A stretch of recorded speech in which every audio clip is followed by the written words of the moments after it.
لله رب العالمين والصلاة والسلام على سيد الأنبياء والمرسلين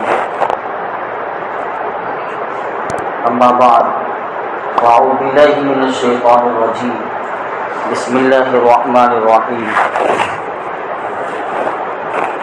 لقد كان لكم في رسول الله أسوة حسنة وقال الله تعالى في موضع آخر إنك لعلى خلق عظيم وقال تعالى في موضع آخر ما كان محمد أبا أحد من رجالكم ولكن رسول الله وخاتم النبيين وكان الله بكل شيء عليما قال النبي صلى الله عليه وسلم بعثت لأتمم مكارم الأخلاق وقال النبي صلى الله عليه وسلم بعثت معلما وقال النبي صلى الله عليه وسلم بعثت لكسر المزامير أو كما قال عليه الصلاة والسلام صدق الله مولانا العظيم وصدق رسوله النبي الكريم ونحن على ذلك لمن الشاهدين والشاكرين والحمد لله رب العالمین۔ محترم بزرگوں اور عزیز ساتھی، ماہ ربیع الاول کا مہینہ شروع ہو چکا ہے۔ بہت ہی بابرکت مہینہ ہے۔ اس مہینے میں آپ صلی اللہ علیہ وسلم کی ولادت ہوئی۔ اللہ رب العزت سے دعا فرمائیں کہ اللہ رب العزت اس مہینے کو ہمارے لیے خیر و برکت والا مہینہ بنا دے۔ میں نے جو آیت کریمہ آپ کے سامنے تلاوت کی ہے، اللہ رب العزت نے محمد رسول اللہ صلی اللہ علیہ وسلم کے بارے میں فرمایا کہ لقد کان لکم فی رسول اللہ اسوۃ حسنہ، کہ رسول کی زندگی میں، یعنی محمد رسول اللہ صلی اللہ علیہ وسلم کی زندگی میں تمہارے لیے بہترین نمونہ، یعنی آپ صلی اللہ علیہ وسلم کی سیرت مسلمانوں کے لیے بہترین نمونہ۔ احادیث میں ہے آپ صلی اللہ علیہ وسلم نے اپنی بعثت کے بہت سارے مقاصد بیان کیے ہیں۔ اس لیے آپ دیکھیں گے احادیث کے ٹکڑوں میں کہ آپ صلی اللہ علیہ وسلم کی بعثت کے بہت سارے مقاصد ہیں۔ کہیں آپ صلی اللہ علیہ وسلم نے فرمایا کہ بعثت معلما، کہ میں معلم یعنی استاذ اور تعلیم دینے والا بنا کر بھیجا گیا۔ کہیں آپ صلی اللہ علیہ وسلم نے فرمایا بعثت لکسر المزامیر، میں اس لیے بھیجا گیا ہوں تاکہ میں دنیا سے گانے باجے کو اور گانے بجانے کے جو حالات ہیں ان سب کو توڑ دوں۔ مسلمانوں کے لیے اس حدیث کے ٹکڑے میں ایک عبرت ہے۔ جو یہ سمجھتے ہیں کہ گانا بجانا ایک آرٹ ہے، ایک فن ہے، کسی حرام چیز میں مسلمانوں کے لیے کوئی آرٹ کوئی فن نہیں ہے۔ اللہ کے رسول صلی اللہ علیہ وسلم نے فرما دیا کہ بعثت لکسر المزامیر، میں اس لیے مبعوث کیا گیا ہوں تاکہ میں اس گانے بجانے کے جو حالات ہیں میں ان سب کو توڑ ڈالوں۔ اور کہیں آپ صلی اللہ علیہ وسلم نے فرمایا کہ بعثت لأتمم مکارم الاخلاق، میں اس لیے بھیجا گیا ہوں تاکہ میں اخلاق کو بلندیوں تک پہنچاؤں۔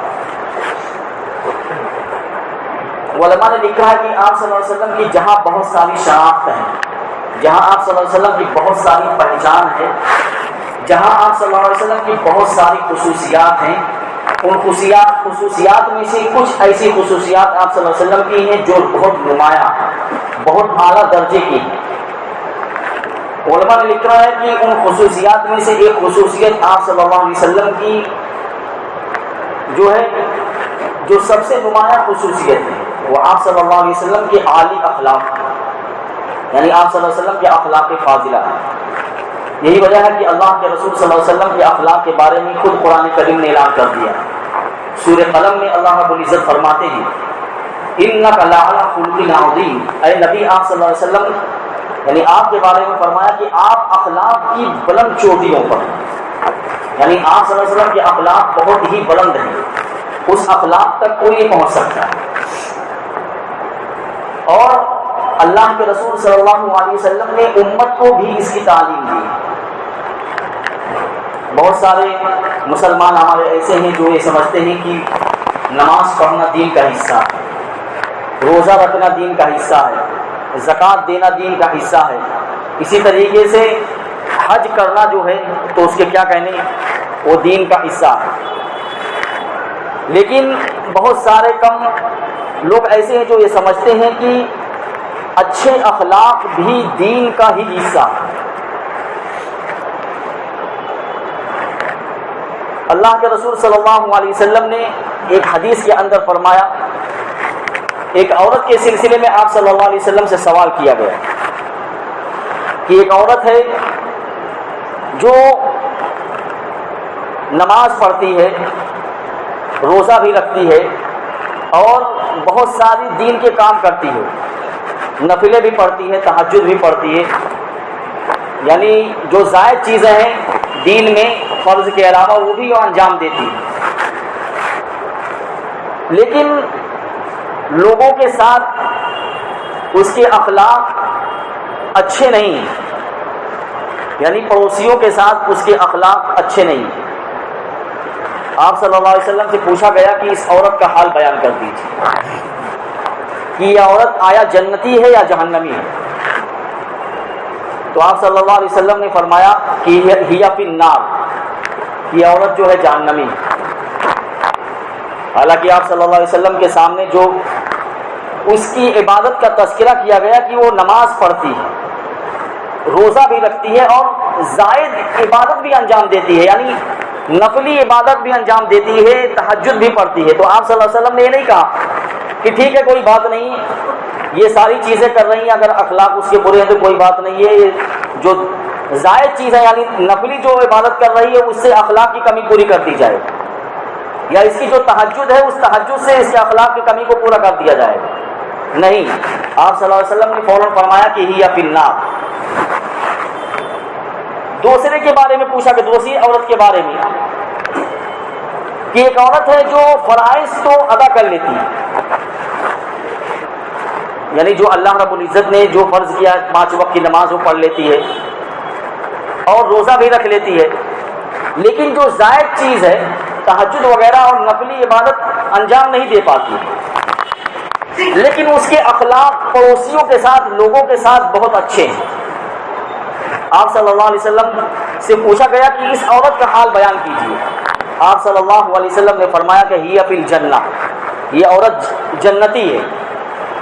تو دیکھیے اخلاق جو ہے دین میں ایک بنیادی حیثیت ہے اس کی، یہی وجہ ہے کہ آپ صلی اللہ علیہ وسلم نے دین کی عمارت کا تذکرہ جہاں کیا ہے، جس حدیث کے اندر، اس حدیث میں اخلاق کو آپ صلی اللہ علیہ وسلم نے چھت قرار دیا، یعنی آپ صلی اللہ علیہ وسلم نے عمارت کے ذریعے سے دین کو تشبیہ دی، اور اس میں جو چھت ہے وہ چھت کو اللہ کے رسول صلی اللہ علیہ وسلم نے فرمایا کہ یہ چھت جو ہے یہ دین کے اندر یہ اخلاق کا درجہ ہے، اخلاق جو ہے یہ دین کے اندر یہ بنیادی حیثیت ہے، یہ جو اس کی چھت ہے یہ اخلاق ہے۔ یعنی مثال کے طور پر آپ صلی اللہ علیہ وسلم نے فرمایا کہ دین کا دروازہ یہ ہے، دین کی دیوار یہ ہے، لیکن چھت کے بارے میں آپ صلی اللہ علیہ وسلم نے فرمایا کہ یہ چھت جو ہے یہ اخلاق ہے۔ اگر کوئی شخص مکان بنا لے اور اس کی تعمیر کر دے، ٹائلز وغیرہ لگا لے اور ٹیوب لائٹ وغیرہ یا جو بھی الیکٹریشین کے جو سامان ہوتے ہیں سب وہ استعمال کر لے، لگا لے، لیکن وہ گھر کی چھت نہ بنا لے اور لوگوں کو اپنے گھر میں آنے کے لیے دعوت دے دے کہ میں نے گھر بنایا، آ کے دیکھ لیجئے کیسا گھر ہے، تو جو بھی مہمان اس گھر میں آئے گا تو سب سے پہلے اس کی نظر جو ہے چھت کے اوپر جائے گی اور وہ یہی سوال کرے گا کہ تم نے اس کی چھت کیوں نہیں لگائی اور چھت کے بغیر اس کو تم نے مکان کیوں تصور کر لیا۔ یعنی عرف میں بھی چھت کے بغیر مکان کا تصور نہیں ہے، جب تک چھت نہیں ہوگا مکان کا تصور نہیں ہو سکتا۔ تو ایسے ہی آپ صلی اللہ علیہ وسلم نے فرمایا کہ اس عمارت کی جو چھت ہے یہ اخلاق کا درجہ رکھتی ہے دین میں۔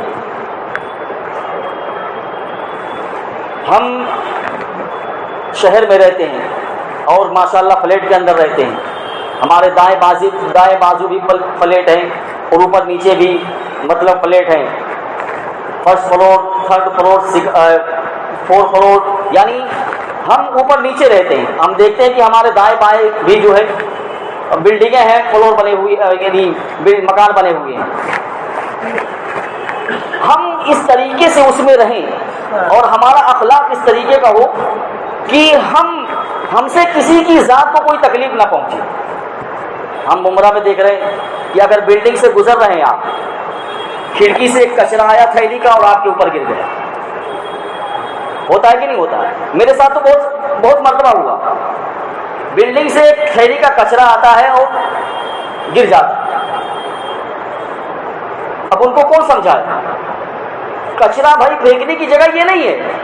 کچرا تو آپ جہاں رکھتے ہیں، کچرے والا جو آتا ہے وہ اس کو اٹھا کر لے کر جاتا ہے، وہاں کچرا رکھیے.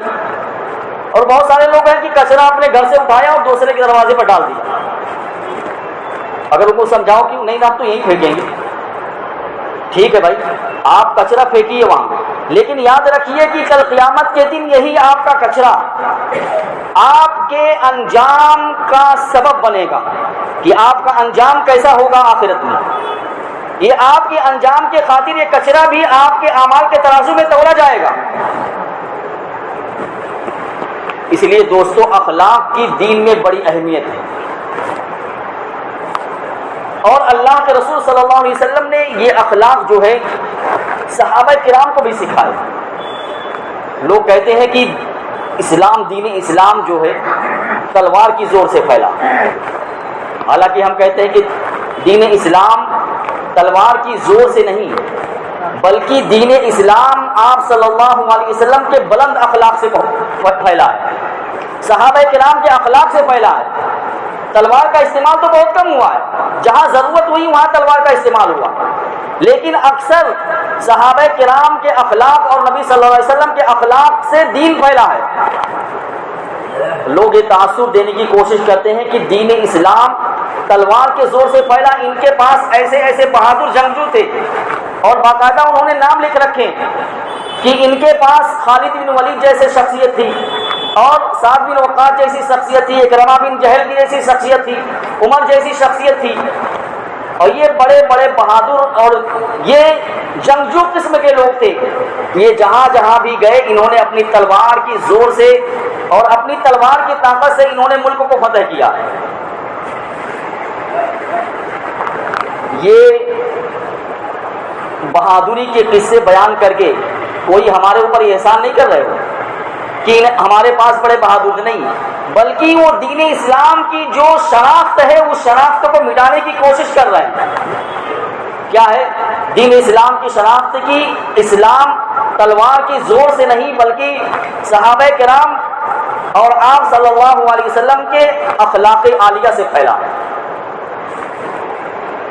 آپ صلی اللہ علیہ وسلم کے بارے میں آپ سیرت کی کتاب پڑھیں تو پتہ چلے گا، معلوم ہوگا کہ جو بھی آپ صلی اللہ علیہ وسلم کا دشمن ہوتا تھا آپ صلی اللہ علیہ وسلم اس سے اس طریقے سے اخلاق سے پیش آتے تھے کہ وہ آپ کا بدترین دشمن آپ کا بہترین دوست ہو جاتا تھا. یعنی اس طریقے سے آپ اخلاق پیش کرتے تھے. صحابہ کرام کے بارے میں حضرت عمر رضی اللہ تعالیٰ عنہ کے بارے میں، ابو بکر صدیق رضی اللہ عنہ کے بارے میں، حضرت عثمان غنی رضی اللہ تعالیٰ عنہ کے بارے میں ان کے اخلاق ایسے ہیں کہ دشمن بھی ان کے اخلاق کو دیکھ کر موم ہو جایا کرتا. بیت المقدس فتح ہوا، ایک اپنے پڑوسی ملک کے کہہ لیجئے کہ اسلامی لیکچرار ہوئے، ڈاکٹر اسرار احمد. میں ان کی کتاب پڑھ رہا تھا، اس کتاب میں بیت المقدس کی فتح کے بارے میں انہوں نے لکھا. وہ دنیا کے بارے میں یعنی جو لڑائی ہوئی یا جو ہوگی اس کے بارے میں بہت ساری باتیں انہوں نے بیان کی. انہوں نے لکھا کہ بیت المقدس جب فتح ہوا تو ان کے بڑے بڑے جو پادری تھے مسلمانوں نے بیت المقدس کا گھیراؤ کر لیا اور عیسائیوں کو قلعے کے اندر محصور کر دیا. عیسائی باہر نکل نہیں رہے تھے اور قلعے کا دروازہ جو ہوتا تھا وہ بہت مضبوط ہوتا تھا، اس کو کوئی توڑ نہیں سکتا تھا. اور قلعے کی جو فصیل بہت دیواریں جو بہت بلند ہوتی تھی اس تک کوئی آدمی پہنچ نہیں سکتا. اس دور میں جو ہے تلواروں سے اور نیزوں سے جنگ ہوا کرتی تھی، کوئی بم وغیرہ نہیں تھا کہ مار دیا اور قلعہ جو ہے تباہ ہو گیا، نہیں۔ تو عیسائی محصور ہو گئے قلعے کے اندر، اور قلعے کے فصیل کے اوپر چڑھ کر مسلمانوں سے انہوں نے کہا کہ دیکھو تم لوگوں نے ہمارا محاصرہ کر لیا، تم اس قلعے کو فتح نہیں کر سکتے۔ کیوں؟ کیونکہ ہم نے اتنا مضبوط قلعہ بنایا ہے، اس کی دیواریں اتنی مضبوط ہیں کہ تم اگر منجنیق سے بھی اس کو توڑنا چاہو تو نہیں توڑ سکتی، اور ہمارے پاس کھانے پینے کے لیے جو راشن چاہیے وہ ہمارے پاس سالوں کا موجود ہے، پانی بھی موجود ہے، کھانے پینے کا سامان بھی موجود ہے، ہم اندر رہیں گے سالوں تک، ہم کو کوئی یعنی بھوک نہیں لگے گی اور نہ پیاس لگے گی اور نہ باہر آئیں گے، اور تم سالوں تک یہ محاصرہ کرتے رہو تو یہ محاصرہ یعنی فتح نہیں کر سکتے ہو، اور تم لوگوں کے ہاتھ پر تو یہ فتح ہونا ہی نہیں، کیونکہ ہم دیکھ رہے ہیں تم میں سے وہ شخص موجود نہیں ہے جو ہماری آسمانی کتابوں میں جس کا تذکرہ ہے۔ حضرت ابو عبیدہ رضی اللہ تعالیٰ عنہ لشکر کے امیر تھے، انہوں نے کہا کہ آپ کی آسمانی کتاب میں کیا ہے؟ کہ ہماری آسمانی کتابوں میں لکھا ہوا ہے کہ بیت المقدس جس شخص کے ہاتھ پر فتح ہوگا وہ ایک درویش نما انسان ہوگا۔ ابو عبیدہ رضی اللہ تعالیٰ عنہ سمجھ گئے، کہا وہ درویش صفت انسان تو مدینے کے اندر ہے۔ حضرت عمر رضی اللہ تعالیٰ عنہ کہا وہ درویش تو ہمارا مدینے کے اندر ہے، اور آپ نے فوراً پیغام لکھ کر بھیج دیا، کہا حضرت امیر المومنین آپ تشریف لے آئے، بیت المقدس فتح ہو جائے۔ امیر المومنین حضرت عمر رضی اللہ تعالیٰ عنہ کو خط ملا، انہوں نے وہاں سے فلسطین کے لیے سفر کرنے کا ارادہ کر لیا۔ مدینہ خالی ہے، سارے یعنی لشکر جتنے لڑنے والے ہیں سب فلسطین کے اندر موجود ہیں۔ ساتھ میں سفر کرنے والے میں دو شخص، ایک عمر جو 22 لاکھ مربع میل کے اندر جنہوں نے اسلام کو پھیلایا، اور جس وقت عمر رضی اللہ تعالیٰ عنہ موجود ہے اس وقت اسلام جو ہے ایک بر اعظم سے نکل کر دوسرے بر اعظم میں پہنچ گیا۔ 22 لاکھ مربع میل کے اندر حضرت عمر رضی اللہ تعالیٰ عنہ نے اسلام کو پھیلایا۔ جب مدینہ سے فلسطین کا سفر کر رہے ہیں، حال یہ ہے کہ ساتھ میں صرف دو لوگ ہیں، ایک خود ہے اور ایک ان کا غلام ہے، اسلم نام تھا۔ اب دیکھیے امیر المومنین جو 22 لاکھ مربع میل کا حکمران ہے، اس کے اخلاق کو دیکھیے آپ۔ کہا فلسطین تو یہاں سے 700 کوس دور ہے، اگر سواری کے لیے صرف ہمارے پاس ایک ہی اونٹ ہے، تو اپنے غلام اسلم سے کہا کہ اسلم ایسا کرتے ہیں کہ کچھ دور میں اس اونٹ پر سوار ہوں گا اور تم اونٹ کی نکیل پکڑ کر چلنا، اور کچھ دور تم اس اونٹ پر سوار ہو جانا، اور میں اونٹ کی رسی اور اونٹ کی نکیل پکڑ کر چلوں گا۔ غلام نے کہا امیر المومنین معاف کیجیے، میں آپ کا غلام ہوں، آپ میرے آقا ہیں، یہ کیسی بات کر رہے ہیں؟ کہا نہیں، کتنے دور کا سفر ہے، تم پیدل چلو گے تو تمہارے پاؤں میں چھالے پڑ جائیں گے، یعنی تم کیسے پیدل چلو گے؟ بالآخر دونوں کی باری طے ہو گئی۔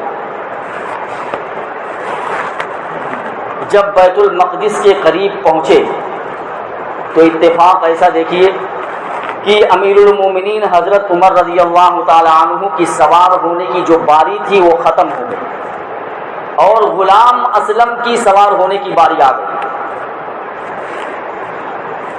اس وقت بھی آپ کے غلام نے کہا کہ حضرت بیت المقدس قریب ہے، فلسطین قریب ہے، اور آپ کا استقبال کرنے کے لیے لوگ آئیں گے، مجھے اچھا نہیں لگتا ہے کہ میں اونٹ پر سوار رہوں اور آپ اونٹ کی نکیل پکڑ کر کھینچتے ہوئے چلیے۔ میں آپ سے درخواست کرتا ہوں، ریکویسٹ کرتا ہوں کہ آپ اونٹ پر سوار ہو جائیں، میں اونٹ کی نکیل پکڑ کر چلتا ہوں۔ سنیے اس 22 لاکھ مربع میل کے حکمراں کا جواب سنیے، اس کو کہتے ہیں اخلاق۔ دین میں اخلاق بنیادی حیثیت کا درجہ رکھتے ہیں، یعنی اخلاق جو ہے اللہ کے رسول صلی اللہ علیہ وسلم نے فرمایا کہ دین میں یہ جو اخلاق ہے نا یہ بنیادی حیثیت کا درجہ رکھتے ہیں۔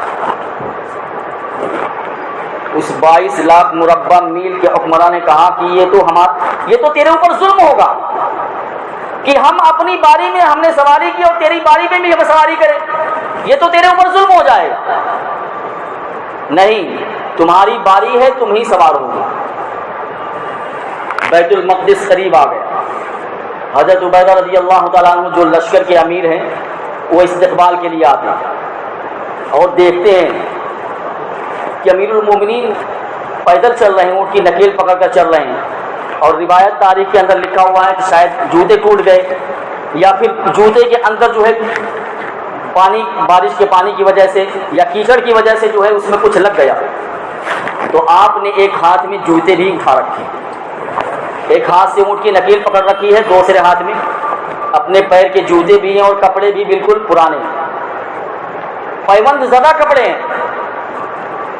ابو عبیدہ نے کہا امیر المومنین کم سے کم فلسطین قریب ہے، یہ آپ جس جگہ آپ جا رہے ہیں یہ بہت متمدن قسم کے لوگ ہیں، آپ جس شہر میں داخل ہو رہے ہیں یہ بہت متمدن علاقہ ہے، اور آپ کو ہم اس حال میں ان کے سامنے پیش نہیں کر سکتے۔ امیر المومنین رضی اللہ تعالی عنہ ذرا غصے میں ہو گئے۔ ابو عبیدہ کا یہ جواب، یہ سوال سنیں، یعنی انہوں نے کہا کہ ہم آپ کو ان کے سامنے نہیں پیش کریں گے، یہ تو بہت متبدل علاقہ ہے، یہاں کے لوگ بہت عزت والے ہیں، بہت حیثیت والے ہیں، اسی لیے آپ اس لباس میں، اس حلیے میں آپ کیسے جائیں گے ان کے ساتھ؟ امیر المومنین حضرت عمر رضی اللہ تعالیٰ عنہ نے کہا کہ عبیدہ نحن قوم اعزنا اللہ بالاسلام، عبیدہ ہم وہ قوم ہیں کہ اللہ نے اسلام کے ذریعے سے ہم کو عزت دی ہے، مال اور لباس کے ذریعے سے نہیں۔ کس کے ذریعے سے عزت دی ہے؟ اسلام کے ذریعے سے عزت دی ہے، یہ لباس اور مال کے ذریعے سے ہم کو عزت نہیں ملی ہے۔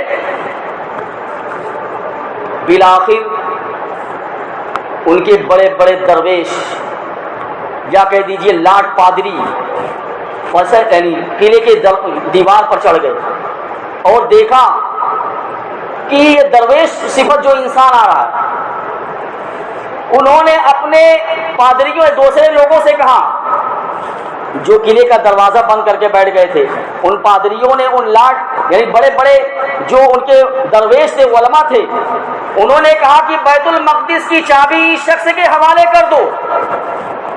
کہا کیوں؟ کہا ہماری آسمانی کتابوں میں یہی بات لکھی ہوئی ہے کہ جو شخص بیت المقدس فتح کرنے کے لیے آئے گا اس کا حال یہ ہوگا کہ غلام سواری پر سوار ہوگا اور آقا اس سواری کی نکیل کو کھینچ رہا ہوگا۔ یہ درویش صفت انسان وہی ہے، بغیر کسی تلوار کے، بغیر لڑائی کے بیت المقدس فتح ہو گیا، کوئی لڑائی نہیں ہوئی۔ یہ حضرت عمر رضی اللہ تعالیٰ عنہ کا اخلاق۔ دوستو، آج